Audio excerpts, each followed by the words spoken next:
Aleluya. Bendito sea el Señor, alabado sea el santo nombre de Dios.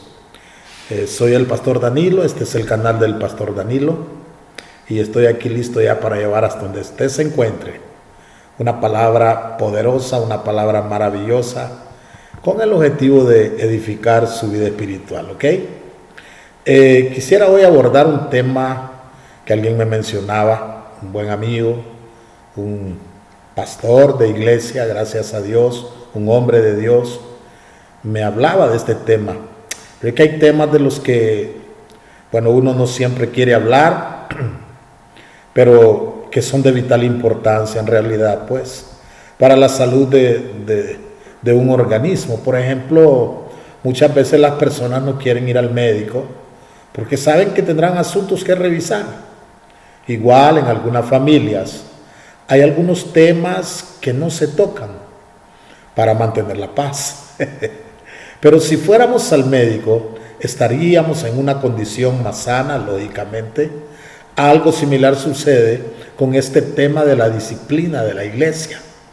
¿Cuál es la disciplina o cómo debe ser la disciplina o cómo debe aplicarse la disciplina dentro de la iglesia del Señor Jesucristo? Este tema, en su sentido amplio, la disciplina de la iglesia puede ser tanto formativa, puede ser correctiva también, ¿verdad? Gloria al Señor. Según un pensador, David, gloria a Dios, Huckabee, la disciplina formativa de la iglesia consiste en la enseñanza y entrenamiento de los creyentes en relación a sus responsabilidades como cristianos y miembros de la iglesia. Y esta enseñanza y entrenamiento bien pudiera ser llamado también disciplina preventiva, como la enseñanza de la palabra de Dios. Esto es un antídoto adecuado para todas las formas de pecado. Alabado sea el Señor. Sin embargo, la disciplina formativa no siempre impide el pecado entre los que son parte de la iglesia, claro. Debido a esta triste realidad, cuando se observa entre los cristianos una conducta pecaminosa, sistemática e impenitente, es tiempo para la disciplina correctiva, que es el tema de este artículo, es el tema de esta predicación. Aleluya. En tal sentido, la disciplina pudiera definirse como un proceso de intervención mediante el cual, una iglesia guía a un cristiano que ha caído en pecado, por ignorancia o por desobediencia, al arrepentimiento, ¿verdad? Desde luego, y por ende, a la restauración de su caminar en Dios. Bendito sea el Señor. La disciplina de la iglesia tiene como fundamento, amados hermanos, amados que me sintonizan, el hecho de que Dios disciplina a sus hijos, según Hebreos 12, capítulo 12, ¿sí? Versículos del 5 al 11. La disciplina de Dios debe ser vista como algo bueno, ¿sí? Por lo menos por dos razones. Por un lado, es una muestra de su amor, ¿verdad? Claro, pues el Señor al que ama, dice la palabra, lo disciplina. Y por el otro, resulta en provecho espiritual para el disciplinado, en vista de que nos disciplina para nuestro bien. La disciplina nos hace bien para que podamos compartir su santidad. Alabado sea el nombre de Dios. Me gustaría responder dos preguntas básicas con relación a la disciplina de la iglesia. En primer lugar, ¿por qué es necesaria la disciplina? Y en segundo lugar, ¿qué proceso es el idóneo?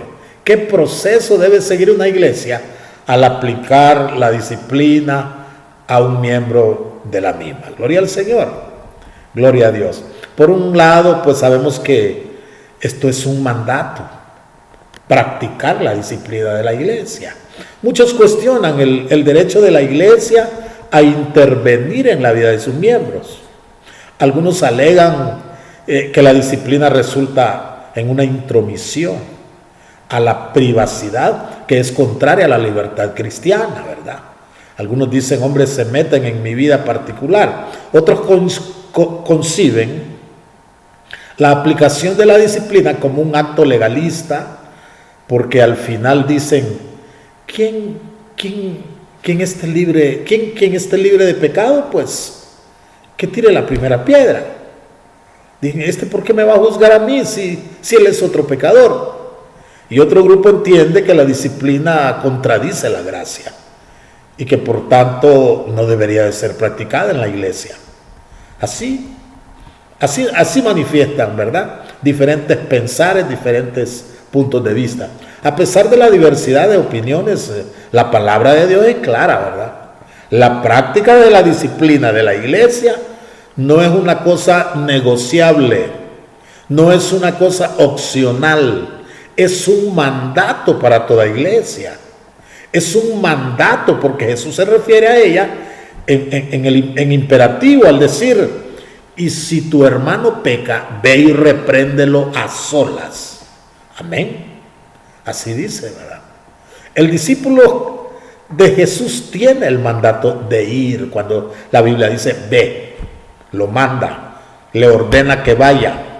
Ve donde tu hermano que se encuentra en pecado y tiene el deber de intervenir. ¿Y qué tal si un hermano no interviene? Mucho menos un pastor. Se queda solo observando o simula no darse cuenta. No. De la misma manera, Pablo reprende a los corintios precisamente porque no habían confrontado y aplicado la disciplina a un hermano que permanecía en pecado. En 1 Corintios capítulo 5, versículo 5, les manda, les dice: entregad a ese tal a Satanás para la destrucción de su carne. Adicionalmente, Pablo manda a amonestar a los indisciplinados según 1 de Tesalonicenses 5:14, ¿verdad? Y a suspender todo contrato y relación con todo hermano que ande desordenadamente, según 2 de Tesalonicenses 3:6. Es algo, o es claro más bien, entonces, que la comunidad de la iglesia debe velar por la santidad en las vidas de sus miembros y estar prestos a intervenir por medio de un proceso disciplinario siempre que sea necesario, cada vez que se dé, pues. Aleluya.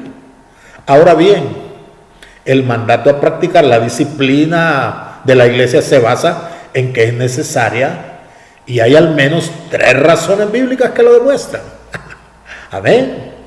Tenemos que verlo desde el punto de vista bíblico. Si es bíblico, es una cosa, como digo yo, no es negociable. Sí, es inevitable, ¿verdad? Número 1, es necesaria debido a la tendencia del pecado a enraizarse en la vida del creyente. ¿Qué tal si nunca se corta? En Romanos capítulo 7, versículo 8 al 24, Pablo habla de manera dramática sobre su lucha con el pecado. Claro que sí. Es necesario ver la lucha con el pecado del apóstol Pablo cuando dice: pues no hago el bien que deseo, sino el mal que no quiero. Eso es lo que hago. Romanos 7:19. Así de fuerte, así de profundo, así es el pecado que aún permanece en los corazones de los creyentes. Pablo, un hombre convertido, ¿verdad? Supuestamente. Pero él dice: hago lo que no quiero, lo que aborrezco. Eso es lo que hago. Pobre de mí, yo soy un miserable. Esto implica, o esta condición implica, hermanos, que en ocasiones los creyentes necesitan de la ayuda amorosa, que es la disciplina de la iglesia para dejar atrás prácticas pecaminosas en sus vidas particulares. De ahí que si tu hermano peca, ve. Es por eso que Pablo manda a que si alguno es sorprendido en alguna falta, vosotros, dice Gálatas 6:1, que sois espirituales, restauradlo con espíritu de mansedumbre, con amor. Es importante observar que tanto Jesús en Mateo 18:15 como Pablo en Gálatas 6:1 asumen que el creyente puede pecar, y de hecho pecará. Eso no debe sorprender a nadie. La naturaleza caída sigue presente. Es precisamente por eso que la disciplina de la iglesia se hace necesaria. Es parte de la medicina, alabado sea el Señor, que Dios usa para sanar a su pueblo, bendito el Señor. Sí, a un pueblo enfermo por el pecado. Bien dice Hebreos 12, que la disciplina es muestra de su amor. No hay que verlo, no se puede ver de otra manera.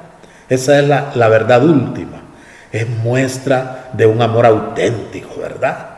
Número 2, es necesaria en vista de la naturaleza furtiva del pecado en la vida del creyente. Es necesaria la disciplina en la iglesia. ¿Por qué? Porque la naturaleza furtiva del pecado en la vida del creyente es una cosa terrible. El pecado remanente no solo es profundo, sino furtivo.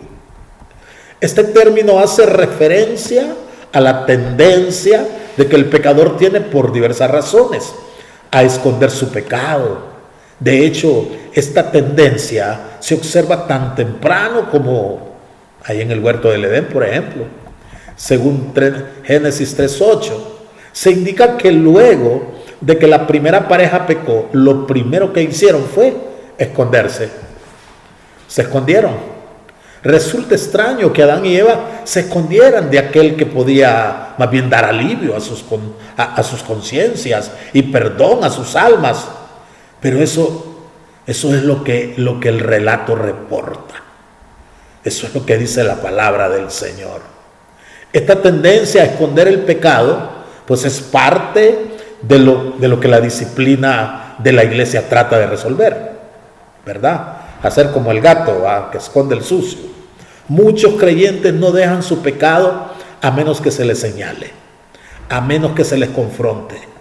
De hecho, muchos creyentes ni siquiera ven su pecado a menos que otros se lo muestren. También existe esto, ¿verdad?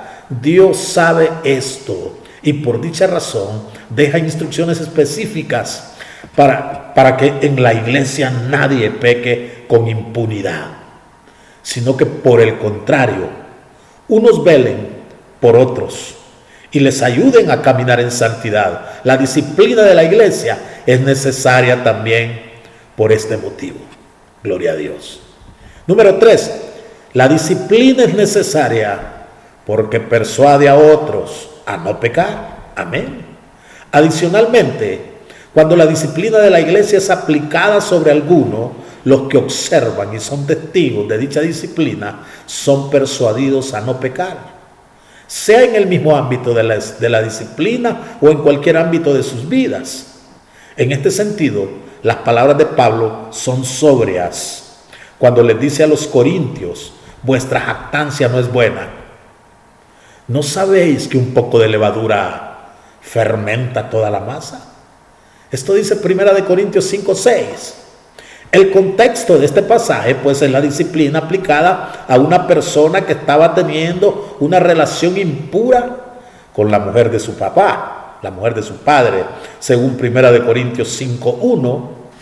En dicho pasaje Pablo manda a los corintios a disciplinar a esa persona y les informa que no hacerlo fermenta al resto, es decir, afecta la pureza del resto de la iglesia. En otras palabras, es posible que otros se vean motivados a pecar al ver que dicho individuo no fue disciplinado. Nadie le dijo nada. Aún el pastor se dio cuenta, aún los líderes se dieron cuenta, aún los hermanos supieron y nadie dijo nada, nadie hizo nada. En otro pasaje, hablando de la disciplina a los líderes, Pablo instruye a Timoteo lo siguiente: a los que continúan en pecado, repréndelos en presencia de todos, para que los demás tengan temor de pecar. Esto dice 1 Timoteo 5:20. Es decir, reprender públicamente a un líder como parte de un proceso de disciplina genera en otros temor de pecar. Gloria a Dios. El proceso para aplicar la disciplina de la iglesia tiene que ser pues en la medida y en el tiempo más prudente. Definitivamente hay más acuerdo en la necesidad de la disciplina que en la forma de aplicarla, más bien. Parece ser que la razón de esto es que aunque la palabra de Dios da algunos principios sobre el proceso, deja mucho margen de discreción al liderazgo para determinar la mejor forma de proceder en cada caso. Alabado sea el Señor. Dios, en su infinita sabiduría, sabía que la enorme variedad de casos a ser disciplinados, con todas sus variantes, no podrían ser circunscritos pues en un manual.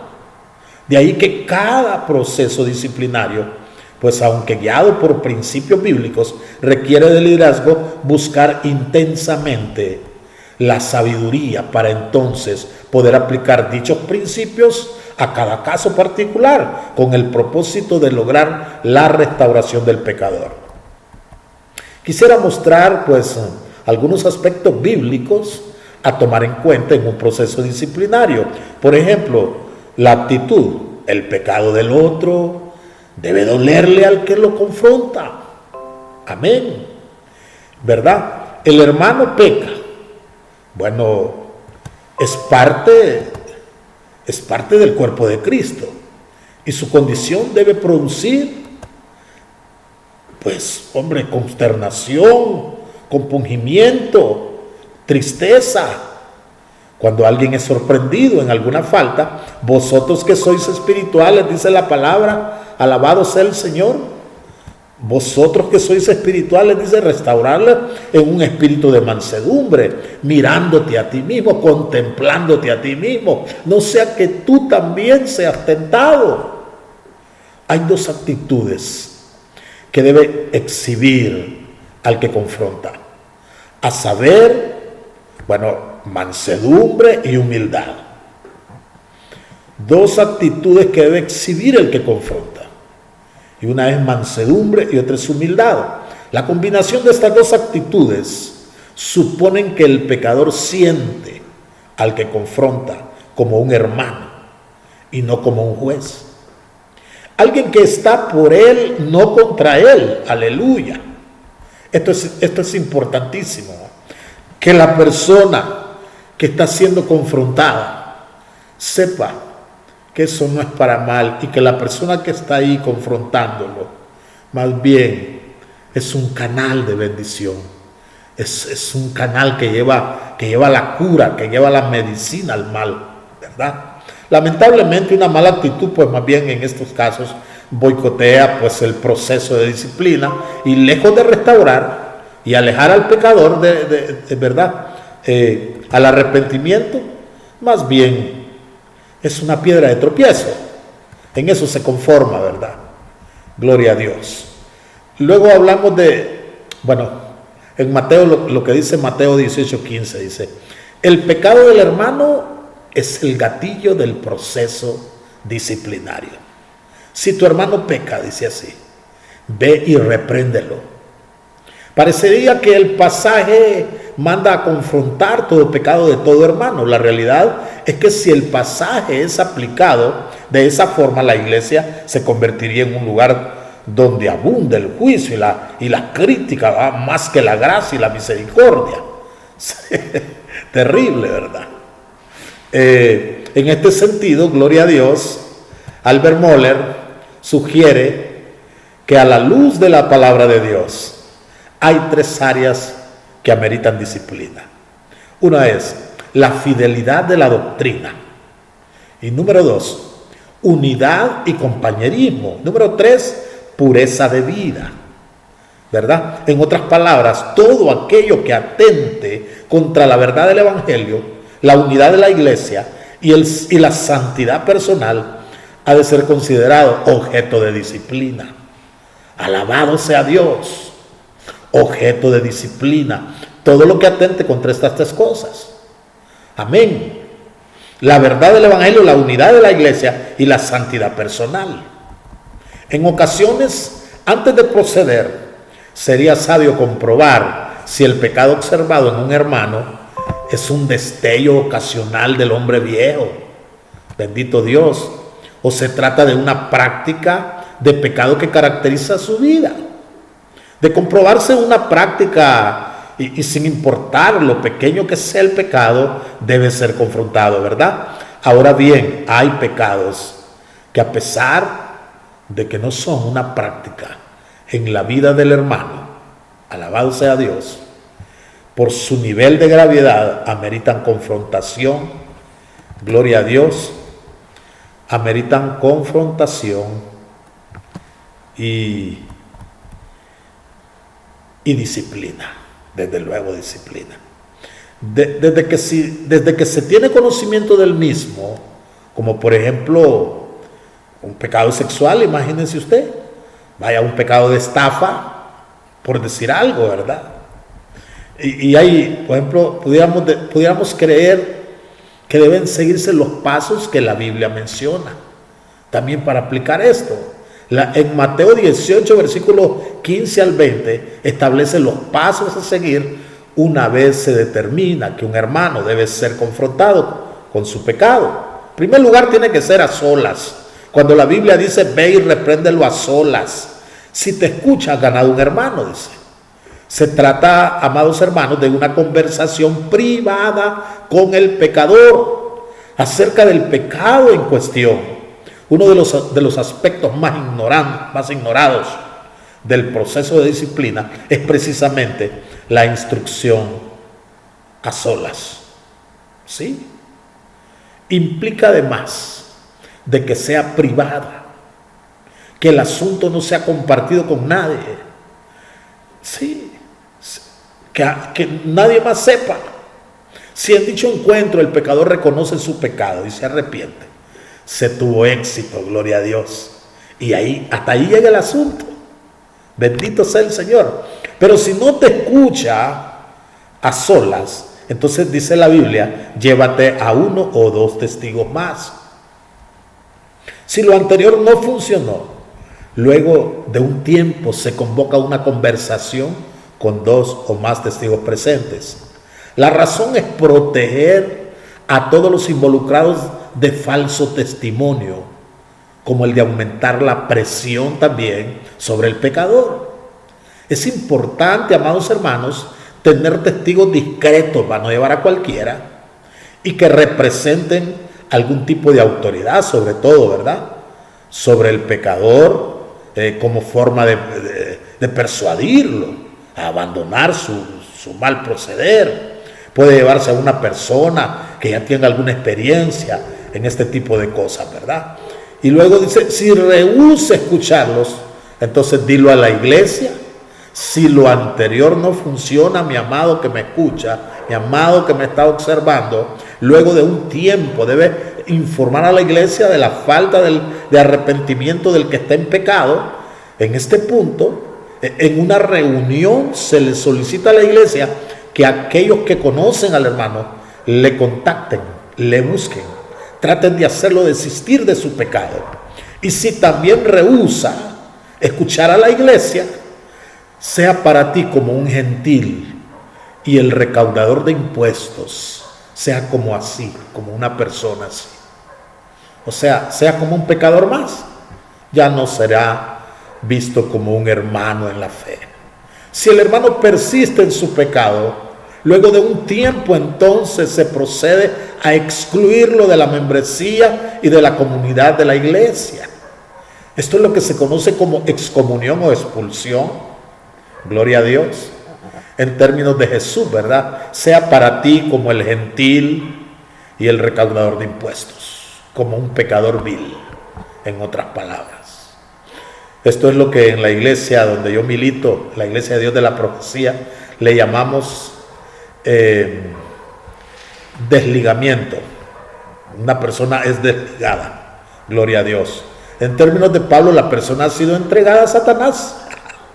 Esto dice 1 Corintios 5:5. Dice, la persona se le entrega al diablo será. Hay varios aspectos importantes a mencionar como complementos al proceso presentado, ¿verdad? Por un lado, entre cada paso del proceso debe existir un tiempo al cual será determinado por factores que el liderazgo de la iglesia considere, ¿verdad? Dicho tiempo es un reflejo de la paciencia de Dios al lidiar con el pecador. pero también es necesario, en vista de que normalmente el pecador no acepta su desvío de manera repentina, ¿verdad? Entonces es necesario también seguir con el siguiente paso. Por otro lado, debe enfatizarse que la actitud de mansedumbre y humildad, instruida en Gálatas 6:1, debe caracterizar, oiga bien, debe caracterizar cada encuentro con el pecador. Esta fue la actitud exhibida por Jesús con el extraviado. Una mala actitud del que confronta, da excusas al pecador a permanecer en su falta. Eso hay que evitarlo, mis amados. Debe quedar claro que si el pecador persiste en su pecado, se debe a su propia terquedad. Por último, en caso de que la persona se arrepienta de su pecado, en cualquier paso del proceso, será necesaria una confesión delante de aquellos que están al tanto de su desvío. Esto implica que en caso de que lo haga luego, ¿verdad?, de ser enterada la iglesia, entonces procederá una confesión pública donde exprese su arrepentimiento y solicite el perdón de los presentes. Es importante mencionar también que la confesión pública pues también será necesaria en los casos en que el pecado, aunque confrontado y aceptado privadamente, sea un hecho conocido públicamente. Mucho más se pudiera decir de la disciplina de la iglesia, porque hay tanto de qué hablar, ¿verdad? En realidad es un tema bien extenso, se puede decir tantas cosas. Lo cierto que en una generación como la de este tiempo, en los cuales los valores absolutos prácticamente ya no existen, y uno de los dichos más populares de la cultura es no juzgues, los pastores y líderes cristianos tienen el desafío de aplicar la disciplina con miras a la santidad de la iglesia, sin importar lo que el mundo opine, ¿verdad? Y lo pueden hacer con toda confianza, pues Dios mismo lo respalda. Esto es así. Bendito sea el Señor. Este es un ¿cómo se llama? Este es un tema, hermanos, como decía yo, bien amplio, pero yo hasta aquí voy a llegar. Solo quise hacer un enfoque de, para mí, lo más elemental, ¿verdad? Pero espero con este tema haber contribuido a su opinión, a ampliar su opinión, a su mejor entendimiento de esto, porque la disciplina es necesaria, ¿verdad? Somos pecadores. Quiero orar en esta noche, en esta hora, por cada uno de ustedes que me escuchó, y porque este tema sea aplicado de la mejor manera, tanto en mi vida como en su vida, nosotros los creyentes. Amén. Padre, en el nombre de Jesús, en esta hora, Dios mío, quiero presentarte cada uno de las personas que están en esta sintonía, y cada uno de los miembros de la iglesia, de tu iglesia, Señor, para que usted sea iluminando especialmente, Padre, a las autoridades, aquellos que serán encargados de confrontar al pecador. El pecador, entendemos, tiene que ser confrontado. Ayúdanos a hacerlo de la mejor manera. Danos esa gracia, Señor, de los cielos. Danos ese valor y que sintamos la necesidad, el compromiso de hacerlo, entendiendo que debemos hacerlo en actitud de ayuda, porque hay amor, porque hay buena intención en nuestro corazón. Padre, y cuando el hombre peque, Padre, en la iglesia, le ruego a usted que por favor sea consciente de que te ha fallado a ti, mi Dios, y que las autoridades que tú mismo pusiste allí son los que van a confrontarlo, que van a buscarlo, que van a ayudarle, porque tú irás con ellos. Gracias, Señor. Bendigo tu iglesia, Padre, y declaro mejores tiempos, mejores años. Sí, que todas las cosas que están deformadas en la iglesia, usted nos va a ayudar, Padre, para que una por una, así procesalmente y a la manera suya, vaya todo mejorando para que estemos listos, mi Dios, y en el momento que usted venga, vayamos con usted. Además de esto, que seamos ejemplo para aquellos que todavía no son parte de la iglesia. Gracias, Señor. Todo esto yo lo suplico a usted, que es mi Dios, en el nombre del Padre, y del Hijo, y del Espíritu Santo. Amén. Gloria a Dios. Bendito sea el Señor. Me despido por ahora. Quiero pedirle nuevamente que se suscriba a mi canal. Suscríbase a este canal y usted va a tener la bendición de recibir solo programas cristianos, ¿verdad? Pura bendición. Ok, gloria a Dios. Dios le bendiga. Dios le bendiga.